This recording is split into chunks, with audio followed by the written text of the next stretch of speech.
In February of 1987, Alan and Debbie Tallman brought home a bunk bed that they purchased at a second-hand shop and they put in their basement. When the Tallmans moved the bed upstairs in May of 1987, it marked the beginning of 9 months of horror for the family. Since the first night the beds were slept in, the house became haunted. The children, who were rarely ill before, suddenly became ill for no apparent reason.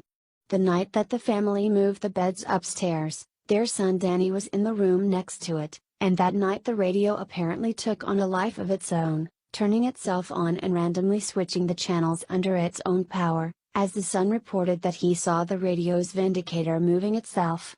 A few weeks later, Alan was painting the walls in his basement when he went up for lunch and placed the brush on the table, but when he returned, the brush was in the bucket and standing up. When the youngest daughter was sleeping in the bunk bed, she claimed that she had seen a witch in fire, and then a month later, Danny saw the same thing. The family pastor was brought in, and he felt the presence of the devil inside the house. Several times, doors would bang open and shut, strange voices would call out of nowhere, and a week before Christmas, Danny told his mother he wanted to leave. Frustrated, Alan told the spirits to get out of his house, and that if they wanted to fight someone, they could fight him. Then, a few weeks later on January 7, 1988, Alan returned home from the late shift, and he heard an eerie, howling sound, and went to investigate. Then, a voice came out of the howling and said, "Come here." Alan went around the back to see if anyone was there, and then went back to the garage and then saw that it was on fire, went back inside to get a fire extinguisher, but when he came back out, he saw that the fire was gone, and the garage door undamaged with no visible signs of recent fire consummation.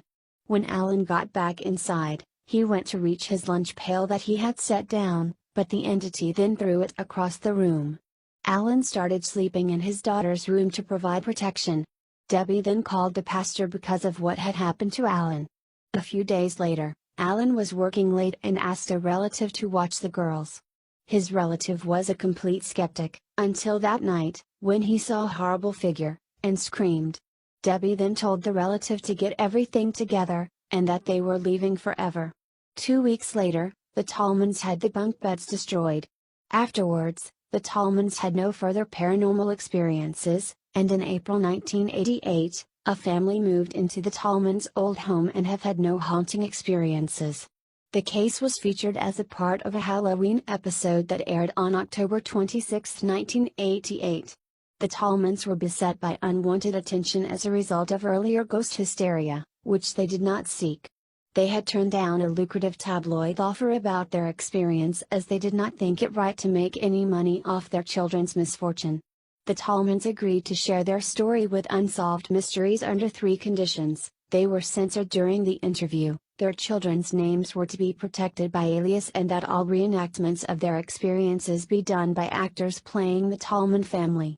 The Tallman house activity was described in greater extent in the book, Haunted America by Michael Norman and Beth Scott, but at no time in their research do they link the hauntings to a bunk bed. The activity is instead linked to the property as being located on or near former Native American burial grounds.